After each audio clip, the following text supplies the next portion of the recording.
So it's actually known to be one of the most powerful dilators that we know of. So it will cause your blood vessel to just open up and blood will flow in the path of least resistance through that blood vessel.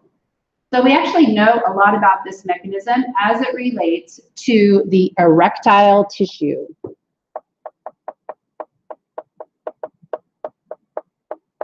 And this is in the penis and in the clitoris.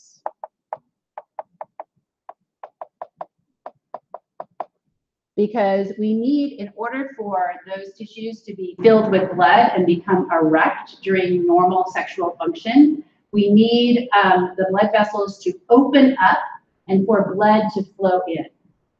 So sometimes erectile dysfunction can be treated by giving you by giving a person drugs that would affect the flow of blood to those tissues. So, for example, Viagra, which is that's the name, the pharmaceutical name of the drug. Viagra has become kind of famous. Viagra actually increases the blood flow to the tissue, causing erection and prolonged erection because it keeps the blood vessels dilated. So this increases NO production. So that's nitric oxide, not no production, right? Nitric oxide production in the erectile tissue. So it is a powerful dilator. But you don't want to take it, because you don't want to take excessive amounts of it or not take it as prescribed, because that is going to decrease your blood pressure because it is causing vasodilation. Blood flows there and away from other organs. Now, there is a chemical that counteracts nitric oxide, and it is called the endotheliums. These are a group of chemicals. Endothelins. So they're named after the fact that they're produced by the epithelial tissue that is lining the blood vessels. And so these are powerful vasoconstrictors. Okay. So hopefully, in order for normal blood flow function to occur and normal tissue perfusion, you have a balance between the production of nitric oxide and the endotheliums, which keep the blood vessels just at the right amount of constriction. So when we talk about the right amount of constriction, we talk about what is called vasomotor tone. So when we talk about muscle tone, like if I'm talking about the muscle tone in my big muscles, like my skeletal muscles, what that means is that the muscles are under a always under a partial state of contraction. And so vasomotor refers to the smooth muscle around the blood vessels. So this means that the blood vessels are always under partial contraction. They're never completely relaxed, right?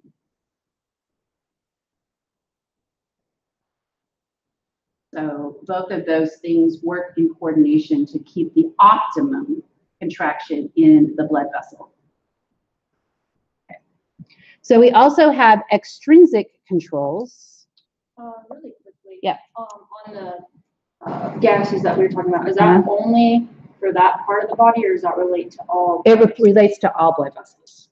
Yeah, and I don't know why Viagra, maybe it does affect all blood vessels. I'm not sure. Maybe there's a side effect where it does cause vasodilation systemic wide. Well, I know it does in the heart, because if somebody's having a heart problem and they've taken an erectile dysfunction medication, they can't take blood pressure medication till that's worn off. Oh, interesting. So yeah, it does affect cardio right as well. And also the systemic blood vessels. Mm-hmm. Yeah. Okay, so we can also talk about extrinsic mechanisms. Right, so these are external, and this can be related to the right? The sympathetic nervous system, which is the fight or flight.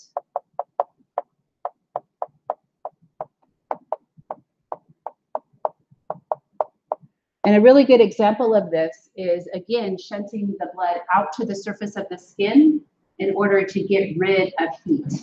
So the sympathetic nervous system also innervates the sweat glands. So the sweat glands and then causing the blood to flow to the surface of the skin in your body to turn bright red when you're hot, it would be an external or an extrinsic mechanism. So shunting of blood to skin to get rid of heat.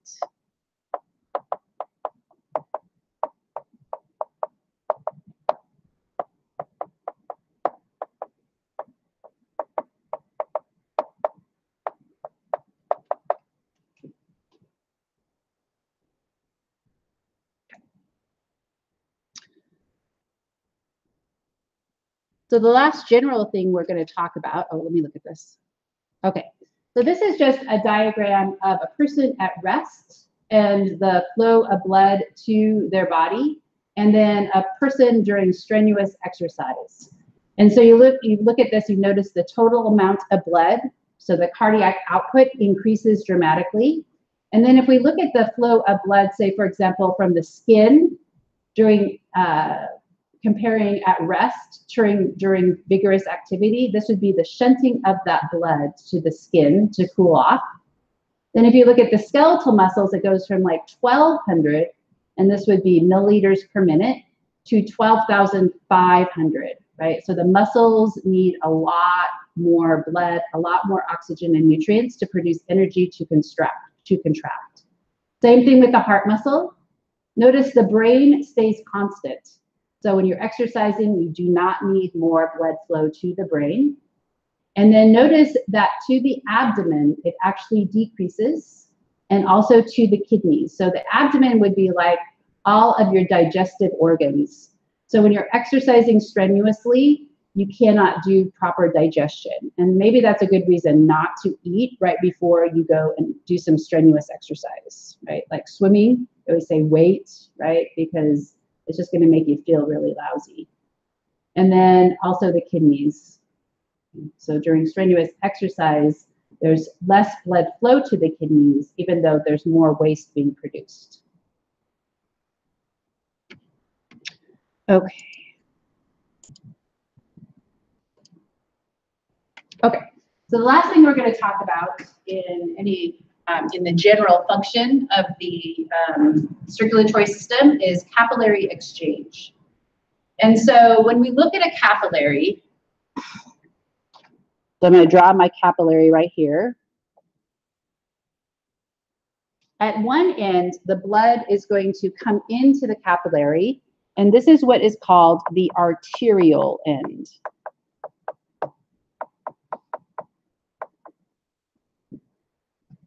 At the other end, the blood is going to leave the capillary, and this is called the venule end.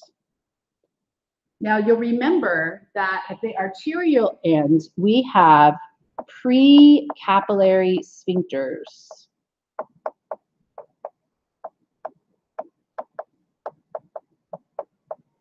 So those are little muscles that surround, they're like circular muscles, and they can actually shut off the blood flow to the capillaries to decrease exchange with the tissue. So when you're cold, the capillary beds in your skin get shut down. If they're open, then the blood will flow. So this is the inside of the capillary. And on the outside, we have what is called the interstitial fluid.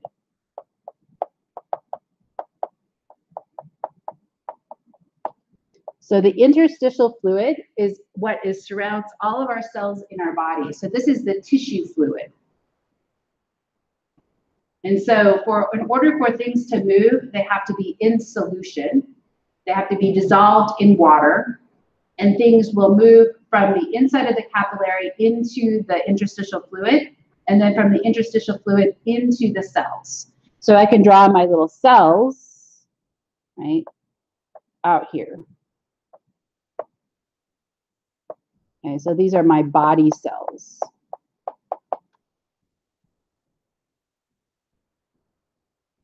So when we look at the exchange, at the arterial end, I'm going to draw a arrows out.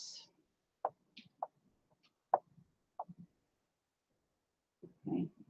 So at the arterial end, the pressure that is coming in to the capillary is very high. So that pressure coming in is called the hydrostatic pressure. So this is hydrostatic pressure. And it is going to cause stuff to move out of the capillary because capillaries are very permeable. So water moves out. Oxygen moves out. Nutrients moves out.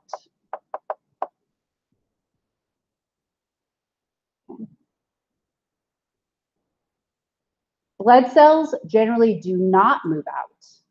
So you don't want the red blood cells to move out into the tissues.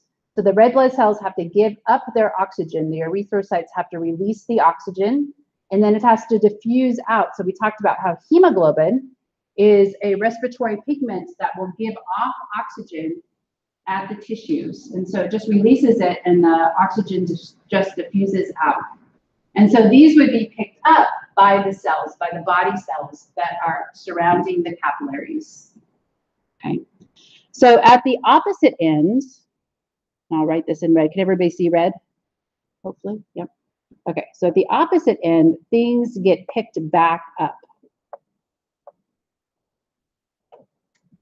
And this is what is due to osmotic pressure. So osmotic pressure has to do with solute concentrations. So solute concentrations draw stuff back into the capillary.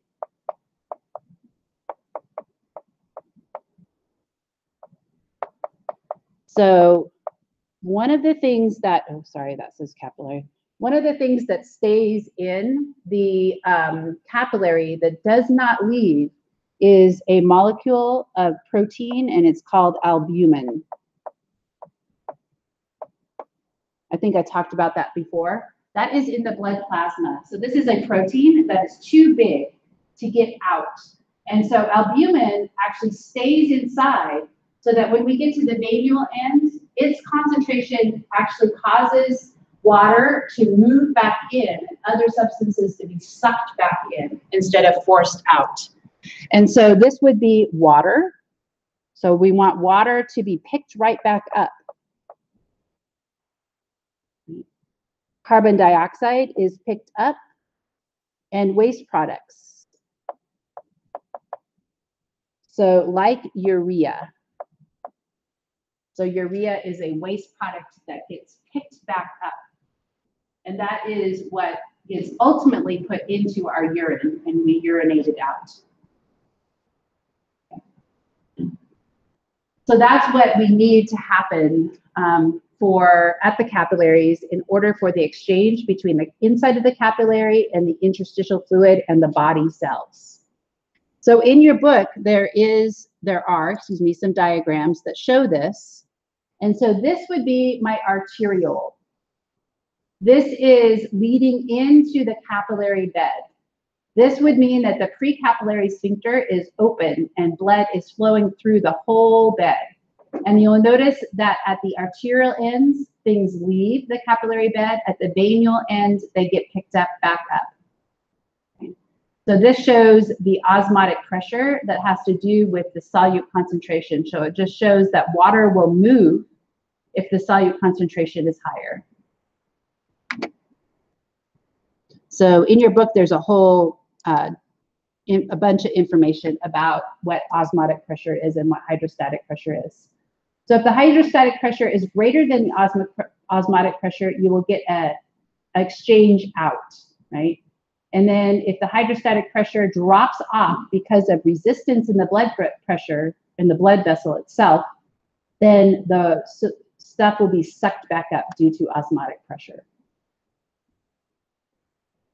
Now, one thing that has to happen is that if the solutes or the solution does not get sucked back up, we get what is called edema. Okay, so this has to do with swelling.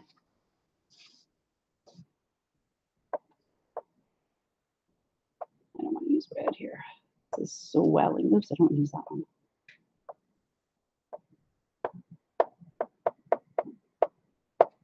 In tissues or in the lymphatic vessels.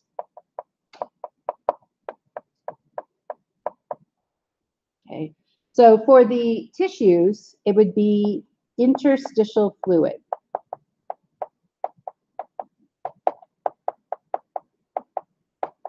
In the lymphatic vessels, it is lymphatic fluid.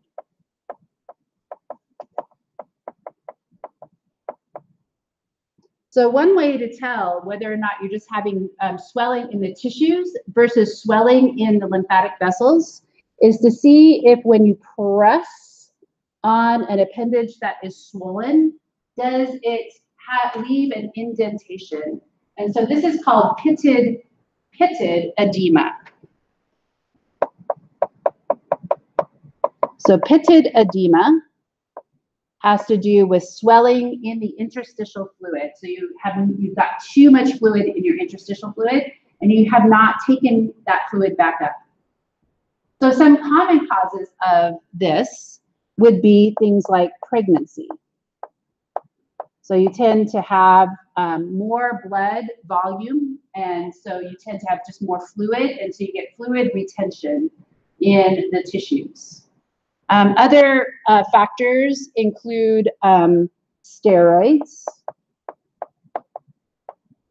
So a common steroid that causes edema is prednisone. So people that have to take prednisone long term tend to have swelling, like their face will kind of puff up, right? So the prednisone is used to treat inflammation.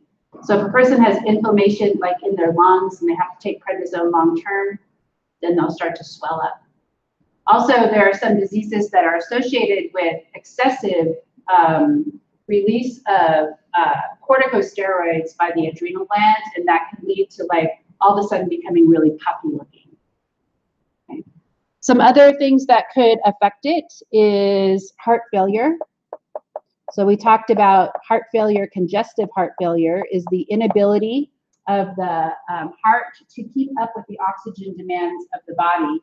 So remember, the heart can become dilated or it can become hypertrophic. It can actually the wall can get too thick, or it can become dilated. Also, liver or kidney diseases.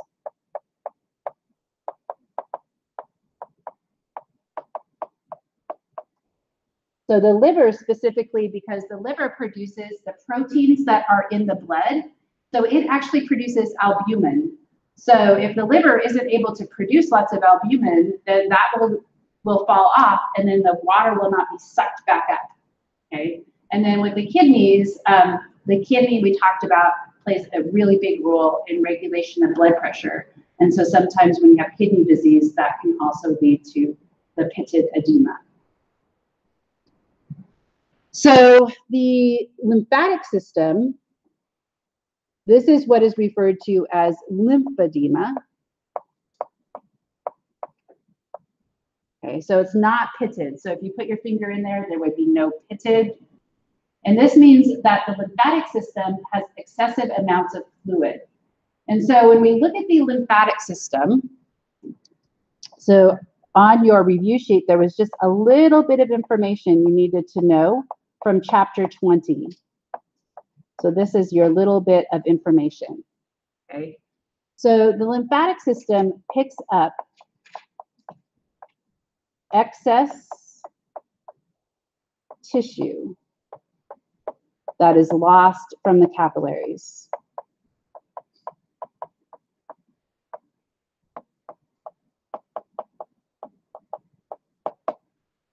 So when we look at the pictures of the lymphatic system, they are always associated with the capillaries. And once that fluid is picked up, it's called lymph. So fluid is called lymph. And it is returned to circulation near the jugular veins. Where are the jugular veins located? In your neck. So fluid that's picked up in your feet has to travel all the way up here before it gets back into your blood vessels. And what is it traveling through as it moves up? What is associated with the lymphatic system that you know of when you get sick and they start to swell?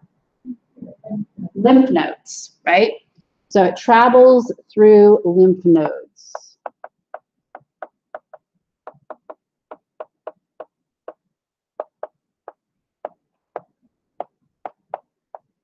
And the lymph nodes are where white blood cells reside. So leukocytes are found in abundance here. And they detect and destroy abnormal cells like cancer cells, viruses, virally infected cells, bacteria, and damaged, old, worn out cells. So let's say you have some bacteria in your tissues, it gets picked up with the extra fluid, comes through, and then all of a sudden the leukocytes detect that there is a bacterial infection and they will start to reproduce, and that causes the lymph node to become swollen. So we have lymph nodes in our neck, in our armpit area, and in our groin, but they're actually all over the body, but that's where you'll notice it. So if you've ever been really, really sick, sometimes you'll notice that your armpits really hurt, right? And that's because those lymph nodes in that particular area are swollen. So let's look at the lymphatic system. Oops. I'm going to get back to this in a second.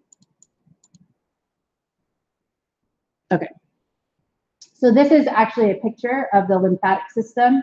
So this would be at the capillaries where the lymph is picked up. They are very much like the veins in that the blood does not pump, or excuse me, the lymph is not pumped via a pump. And so there's also valves. So the valves are associated with the lymphatic system. And so the blood, excuse me, the lymph just has to flow back towards the blood vessels that then go right into the heart.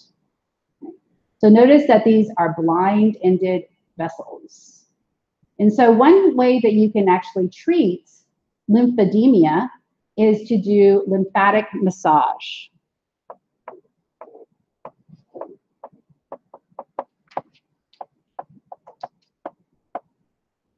Okay. So there are people that are trained in massaging and moving the lymph back up. And obviously you would always move, if you're going to massage, you'd always like start at the feet and move up because you're trying to get the lymph fluid to move in the right direction, right?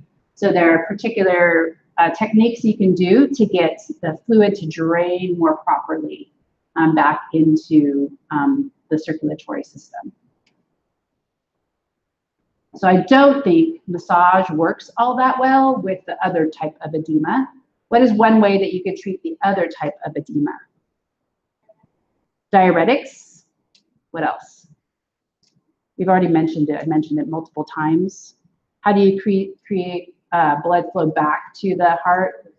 With a compression, right? So you can put compression garments on to help to move the blood back up. Okay. So we're going to talk about blood vessel diseases. So one example of a blood vessel disease is what is called an aneurysm. And this is where we have a ballooning of a blood vessel.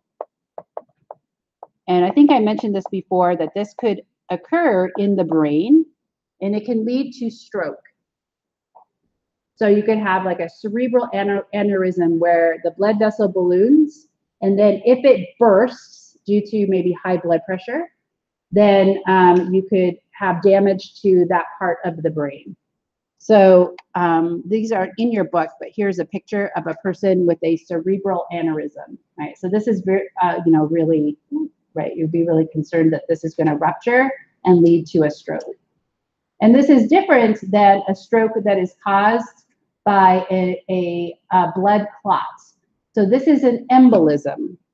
So an embolism is a blood clot in a blood vessel.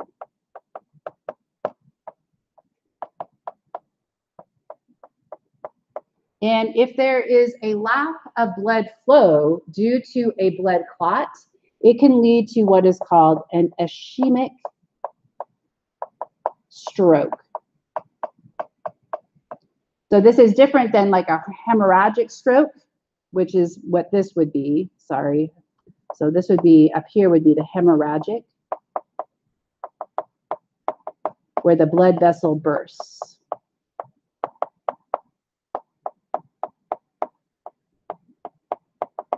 So ischemic stroke would where you have a blood clot, cuts off blood supply.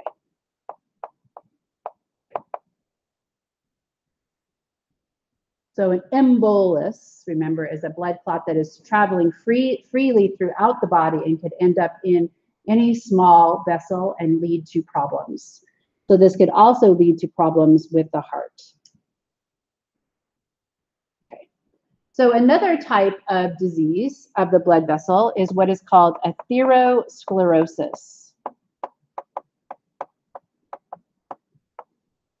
This is not hardening of the arteries. That's actually arteriosclerosis, which you don't need to know.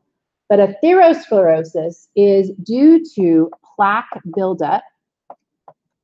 And it's kind of confusing because it's actually not in the vessel itself, but it's underneath the endothelium.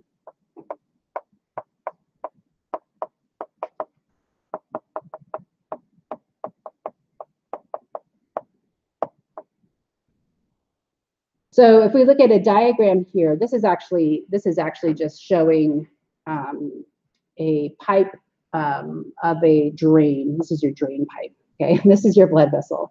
So the endothelium is actually right here. And so if we look at this, this is plaque right here, build up. So that can lead to blockage. So you could have a blocked artery.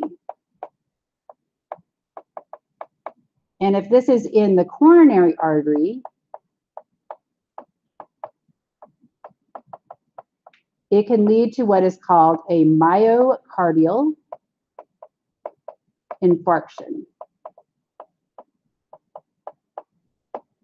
So myocardial just means the muscle of the heart is not getting oxygen and it starts to die.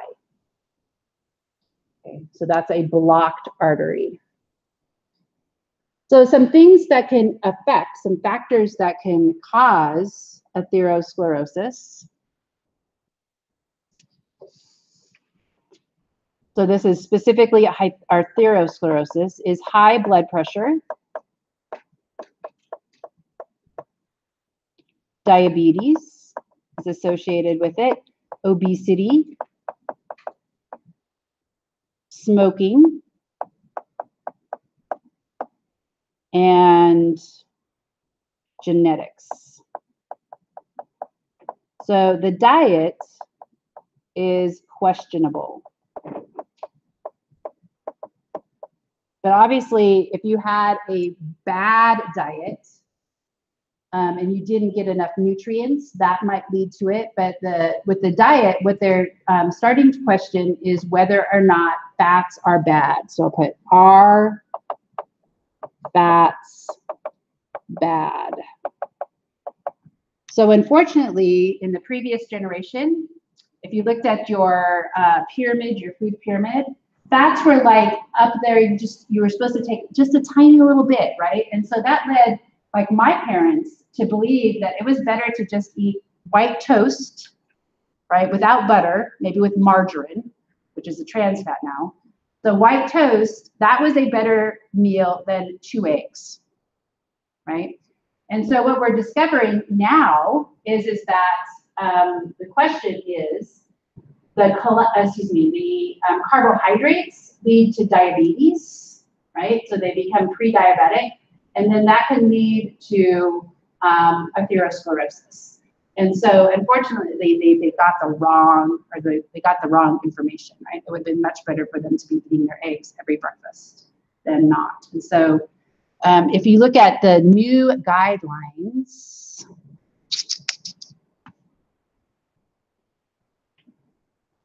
okay, so new dietary guidelines remove restriction on total fat and set limit for added sugars. And so now they believe that we should take in the good fat, specifically like nuts, and even eggs you can eat eggs now, and oils. You probably should avoid saturated fats that are associated with red meat. That is not too good. But they actually now, they think it's better to eat butter than it is to eat margarine, because margarine is hydrogenated fat. And that hydrogenated fat is a trans fat, which can actually lead to atherosclerosis. Okay, so one other thing, factor affecting it. Actually, I think I'll show the video first. So we'll talk about the lipoproteins, which are low density, which is LDL, and high density, which is HDL. Okay. So lipoproteins are another thing that will affect it. Does anybody know which one, and this always confuses me, so which one do you think is better to have, low density or high density? You think low, right? I'm like, no. So it's so confusing, because this is actually bad, and this is good. So I always think opposite. I think, oh, well, if it's low density, then that would mean it's better for me, but it's not. Okay, so low density, and it just probably has to do with the molecular structure and what, its molecular weight is. Okay. Okay, so we're just going to watch a short little video that talks about one example of a treatment for atherosclerosis. Our lives depend on the health of our coronary arteries. Oops. Yet 16 million Americans Sorry. suffer from coronary artery disease. Okay, I have to set up in order to watch that, I have to set up the other speakers. So we'll talk about this and then we'll call it a day, and we'll watch that on Wednesday. Okay, sorry about that. Okay, so cholesterol is transported using lipoproteins.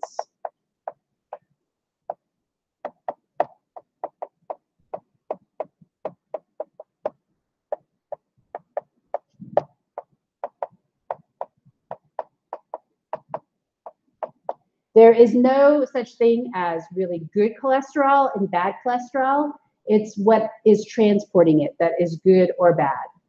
So the liver stores cholesterol, and it can be directed out to the tissues where cholesterol is actually needed. Cholesterol is needed for things like producing steroids, but it is also found in every single one of your membranes of your cells. So we actually need cholesterol. So cholesterol is an important component of cellular membranes, and is a precursor for vitamin D and other steroids. So I have this going in two directions. So when liver is directed to transport cholesterol out to the tissues, this is the function of LDL. Because cholesterol is a lipid, it is not soluble in water. So it's packaged in proteins. So the LDL picks up cholesterol from the liver and transports it to the tissues. Okay? That means that it could actually end up in the plaque of the blood vessels. Okay? So HDL takes the cholesterol out of the tissues and transports it back to the liver. And that's a good thing for it to be stored in the liver and not in your blood vessels. So when you get your cholesterol tested, they give you a number for LDL and a number for HDL. And so purportedly, LDL, the better numbers are like below 100 milligrams per milliliter. So it's like you get a value. And they say, oh, you have high cholesterol. But what they're actually telling you is that you have high LDL values. So one of the things that you could do is you could change your diet, right? You could eat more healthy fats. You could also exercise. You could stop smoking. You could also try to become not diabetic, right? So if you're pre-diabetic, you change your diet, you exercise, and you stop being pre-diabetic. So you stop being insulin resistant. There are ways to increase or lower your LDL. And then also there are drugs. So you could take drugs like Lipitor, right, which actually helps to reduce your LDL levels, but there's bad and can be sometimes bad side effects. So I would recommend that if you have that or high levels of LDL, that you try to do something with your lifestyle rather than choosing to take drugs, because they're not very nice side effects. Okay, so we'll watch this video on Wednesday, and we'll also do our Jeopardy game as a review. Also, you might want to look over your review sheets and see if you have any questions specifically on the essays, because that would be a good time to ask them.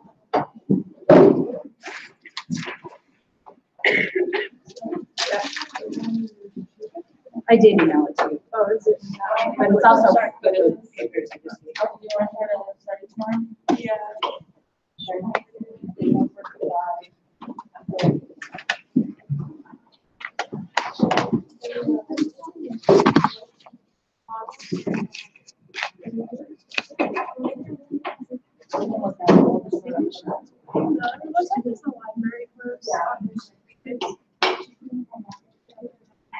Eight, maybe? I don't know. I mean, We can, I'll just run over here. this building's open if you, you want to look at the models. Yeah. Let me look at, it might say right on the page.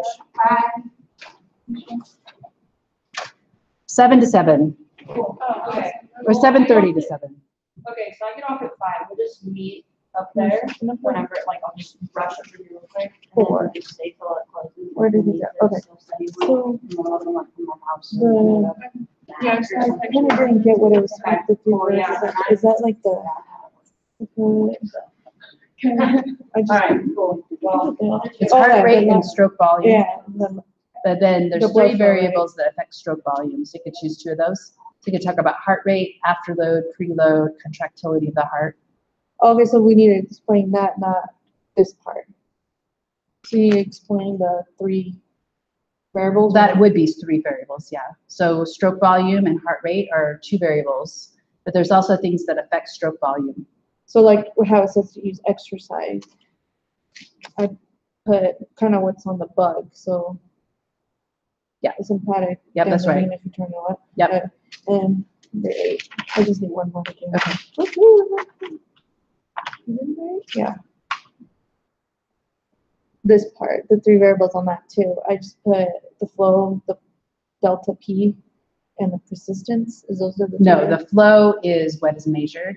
So the difference in pressure, and then resistance. And then resistance could be influenced by blood vessel diameter, the length of the blood vessel. I do this. If you dilate the vessel, that's Yeah. resistance of flow. And Yeah. then another one was the blood vessel length. Okay, then you need one more. Okay, so this one I don't need. Just this. Just Well, goes- flow equals difference in pressure and resistance. Oh, okay. So Flow, blood flow is what your, so and flow yeah, rate and blood equals flow equals delta P over R. So I can write it in like that. Like the influence the rate of blood and flow equals the delta. Yeah. and the resistance. So then you could talk about what delta P is, and then you could talk about 2 things that affect resistance, But you already did there. So I already have, so I Yep. just need the delta. Yeah. Okay. What does that mean? The blood will only flow from a higher to a lower area pressure. So like if the heart stops, blood flow stops. So I can use like what, something like that. Yeah.